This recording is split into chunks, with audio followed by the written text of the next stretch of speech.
खलीफा हारून रशीद ने एक दफ़ा फ्रांस का बादशाह जिसका नाम शारलेमान था, शारलेमान को एक बहुत ज़बरदस्त घड़ी जो कि पीतल की बनी हुई थी वो उसे गिफ्ट करी। अभी घड़ी बिल्कुल एक नायाब किस्म की घड़ी थी, पीतल की बनी हुई घड़ी थी, और इसमें एक अलग अलग किस्म के फंक्शंस थे। मतलब साइंस के लिहाज से तो मुसलमानों को एक उरूज का टाइम था। अब यूरोप जो था वो साइंस को इतना जानता नहीं था, तो हारून रशीद ने जो घड़ी शारलेमान को दी, शारलेमान लेकर आया और उसे अपने महल के अंदर लगा दिया। अब घड़ी क्या थी, वो एक साइंस का एक समझ लें कि अनोखा एक मास्टरपीस था। होता यह था कि जैसे ही उसमें एक एक घंटा जैसे बढ़ता था ना, तो हर घंटे के हिसाब से उसमें से गेंदें निकलती थी, और हर घंटे के बाद एक घुड़सवार घोड़े पर बैठा हुआ एक आदमी छोटा सा वो उसमें से निकलता था, और एक सीटी की आवाज़ निकलती थी उसमें से। तो ये सारा मंजर देखकर शारलेमान बहुत ज़्यादा परेशान हुआ। उसने अपने महल के तमाम नजूमियों को बुलाया और उनको सारा माजरा बताया कि इस घड़ी में से अजीब अजीब किस्म की आवाज़ें आती हैं और अजीब अजीब किस्म की हरकतें देख रहा हूँ मैं। ये घड़ी जब से आई है ना, मैं बहुत परेशान हूँ, क्योंकि कभी इसमें से गेंदें निकलती हैं, कभी घुड़सवार निकलते हैं, और बड़ी अजीब अजीब किस्म की आवाज़ें करती है ये घड़ी। तो महल के जितने भी नजूमी थे ना, वो सारे बैठ गए और उस घड़ी के पास ना गौर गौर से देखने लगे। जैसे ही घंटा हुआ ना, घड़ी में से घुड़सवार निकला और वही सीटी की आवाज़ आई और उसी तरह से गेंद निकलने लगी। तो नजूमियों ने बैठकर बड़े गौर व फिक्र के बाद ये फैसला किया कि बादशाह सलामत, ये जो घड़ी है ना, इस घड़ी के अंदर यकीनन शैतान है। ये खलीफा हारून रशीद ने ना शैतान बंद करके आपको ये घड़ी तोहफे में दी है ताकि आप परेशान रहें। तो एक काम करेंगे, रात के वक्त ना जब शैतान सो जाएगा ना, तो हम इस घड़ी को तोड़कर शैतान को काबू में कर लेंगे। रात हुई, रात के वक्त ये सारे घड़ी के गिर्द जमा हो गए और घड़ी को इन्होंने जो है, क्योंकि शैतान था इनकी तवक्का ये थी कि शैतान जो है अब तक सो चुका होगा, इसीलिए घड़ी को तोड़ना अब आसान है। उन्होंने घड़ी को लिया और घड़ी को जब तोड़ा ना, तो घड़ी के अंदर से सिवाय पुर्जों के और कुछ भी नहीं निकला।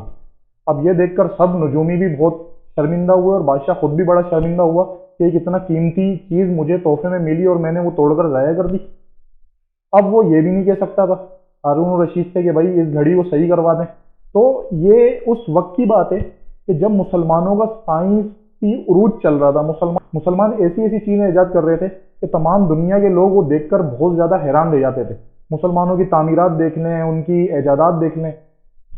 तो जिस वक्त मुसलमान अपने साइंसी उरूज की बुलंदियों पर थे, साइंसी उरूज पर थे, उस वक्त यूरोप साइंस को जादू समझा करता था। यानी कोई भी चीज़ ईजाद होती थी और उसमें कोई नई टेक्नोलॉजी आती थी ना, तो यूरोप के लोग समझते थे कि ये कोई जादू है। आज ये वही यूरोप है जो साइंस का माई बाप बनकर बैठा हुआ है कि भाई हम जो हैं वो जो कुछ साइंस में है ना, वो हमारी वजह से। यूरोप के लोगों ने आज इस तरीके का कॉन्सेप्ट हमारे दरमियान ये पैदा कर दिया है, और हम मुसलमान भी अक्सर लोग यही समझने लग गए हैं कि जितनी भी साइंसी ईजादात हो रही हैं या साइंस में जो भी तरक्की हो रही है, वो सब की सब यूरोपीय ममालिक की बदौलत ही हो रही है। हम जितने मज़े ले रहे हैं दुनिया में, वो सब यूरोपीय ममालिक की बदौलत ही ले रहे हैं, हालांकि ऐसा नहीं है। अगर हम अपनी तारीख को उठाकर देखें तो हमें पता चलेगा कि एक से एक ईजाद मुसलमानों ने की। जब मुसलमानों का जवाल आया, हम उसे संभाल नहीं सके, तो वो ईजादात इन्होंने अपने नाम से मंसूब कर जारी कर दी। अब ये तो सिर्फ एक वाक़या है। हमें तो ये पता है ना कि एडिसन ने बल्ब ईजाद किया, लेकिन हमें कोई ये नहीं बताएगा कि एक हकीम नाम का एक साइंटिस्ट था अरब में, उसने एक कुआं ईजाद किया था। उस कुएं में ये क्वालिटी थी कि जब रात होती थी तो उस कुएं में से एक सूरज ऑटोमेटिक निकल आता था और बहुत सारे बड़े एरिया को रोशनी फराहम करता था वो। जब इस हकीम नामी बंदे का इंतकाल हुआ और लोगों ने कुएं में से वो निकाला, तो एक इतना बड़ा गोल सी एक चीज़ निकली और वो शीशे की थी। लोगों ने उसको तोड़कर देखा तो वो बिल्कुल चकनाचूर हो गया, टूट गया आराम से। तो वो शीशे की चीज़ में उसने कुछ भरकर ऐसी चीज़ बनाई थी कि जैसे ही रात होगी तो वो निकलकर आसमान की तरफ आती थी और बहुत सारे जो एक एरिया था उसको रोशन किया करती थी। लेकिन ये बात हमें कोई नहीं बताएगा, क्यों? क्योंकि वो काम एक मुसलमान ने किया था, और बल्ब चूंकि एडिसन ने ईजाद किया है, इसीलिए ये बात हम सबको पता है, हमारी किताबों में भी पढ़ाई जाती है। हमें कोई ये बात भी नहीं बताएगा कि कितने ही ऐसे अल्फाज हैं साइंस के जो अरबों से लिए, मुसलमानों से लिए, और उस पर ये अपनी अजारादारी कायम करके बैठ गए। मिसाल के तौर पे एक लफ्ज़ आता है मेडिकल साइंस में, लफ्ज़ एड आता है, जो कि हम फर्स्ट एड बॉक्स वगैरह देखते हैं, लिखा होता है AID एड। तो ये अरबी का एक लफ्ज़ है एद, जिसका मतलब होता है मदद करना। तो उसी एद से ये लफ्ज़ लिया गया है। इसी तरीके से लफ्ज़ है अर्थ, अरबी का लफ्ज़ है अर्द, यानी अर्द। हमने सुना होगा कि ज़मीन के लिए अर्द का लफ्ज़ इस्तेमाल किया जाता है, तो ये अर्द भी किससे लिया है? इन्होंने अरबी का लफ्ज़ अर्द है और उससे इन्होंने ये अर्थ का लफ्ज़ लिया है। इसी तरीके से केमिस्ट्री, अल्कीमिया, इसी तरीके से बेशुमार ऐसे लफ्ज़ हैं जो कि इन्होंने मुसलमानों की जो तहकीक थी उसमें से वो अल्फाज लेकर इन्होंने इस्तेमाल किया, और आज ये लोगों के दिल में ये धाक बिठाने में कामयाब हो गए कि जितनी भी साइंसी तरक्की हो रही है वो यूरोप की वजह से ही हो रही है। यूरोप ना होता तो दुनिया में साइंसी तरक्की मुमकिन ही नहीं थी।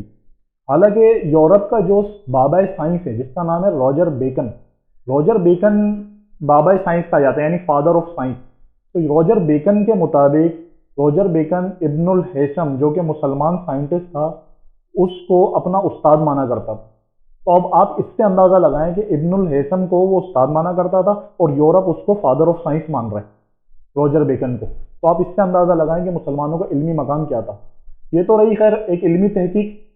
एक शख्स था अबू नसर फाराबी, इसने मौसीकी का एक ऐसा आला ईजाद किया था कि जब वो आला बजाया जाता था ना तो लोग हंस हंस कर लोटपोट हो जाते थे, और जब जैसे ही वो लोटपोट हो जाते थे लोग हंस हंस कर, तो अचानक आले की धुन अगर चेंज कर दो तो वही लोग जो हंस रहे हैं वो रोना शुरू कर देते थे, और फिर अचानक अगर उस आले की धुन चेंज कर दो तो लोग अचानक से गुस्से में आ जाते थे। मतलब उसकी धुन में कुछ इस तरीके की तासीर थी कि वो लोगों को हंसा भी सकता था, रुला भी सकता था, गुस्से में भी ला सकता था। तो ये वो एजादात हैं जो हमें नहीं बताई जाती। जाबिर बिन हयान केमिस्ट्री का बानी था, केमिस्ट्री के कई एलिमेंट्स उसने ईजाद किए। ये बातें हमें पता है लेकिन हमें बहुत कम पता है। हमें सिर्फ ये बताया जाता है कि जो भी तरक्की आज की दुनिया में हो रही है वो सिर्फ और सिर्फ यूरोप की मरहून मिन्नत है, जबकि ऐसा हरगिज नहीं है। और तो और किताबों से मोहब्बत का ये आलम था मुसलमानों में कि खलीफा हारून रशीद की जो बीवी थी ना जुबैदा, सिर्फ उसकी लाइब्रेरी में 4 लाख किताबें थीं।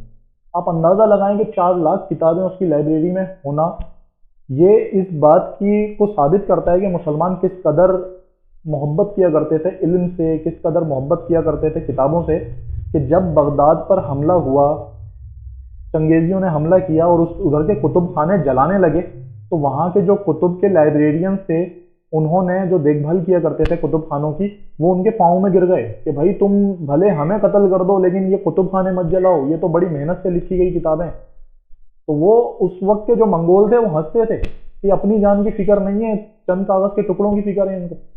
क्यों? क्योंकि उनको इल्म का मकाम पता था, इसीलिए वो मोअज़्ज़िज़ थे ज़माने में, और हमें इल्म का मकाम पता नहीं है। इसीलिए आज यूरोप हमारी से सीखी हुई चीज़ें हम पर ही अप्लाई कर करके हमें ही गुलाम बनाया हुआ उन्होंने दिमागी तौर पर। ये तो सबको पता है, मशहूर वाक़या है कि जब बगदाद की किताबों को दरिया में डाला गया तो कई रोज़ तक दरिया का पानी उसकी स्याही से काला हो चुका था।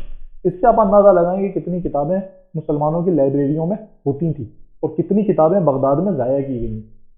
तो सिर्फ बताने का मकसद ये है कि अपना कल जो है हमें याद रखना चाहिए, अपने कल को हम पहचानें, हम गुलाम ना बने, दिमागी जहनी तौर पर हम किसी के गुलाम ना बने, क्योंकि ये हमारा ही वर्सा है जो दूसरे लेकर बैठे हुए हैं और हम पर हुक्मरानी कर रहे हैं।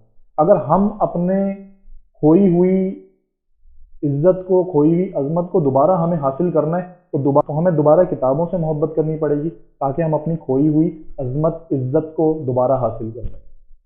तो कहने को तो बहुत कुछ है, टॉपिक तो बहुत वसी टॉपिक है, बहुत कुछ है कहने को, लेकिन अपनी वीडियो का यहीं इख्तिताम करता हूँ क्योंकि बहुत ज़्यादा लंबी वीडियो हो गई है।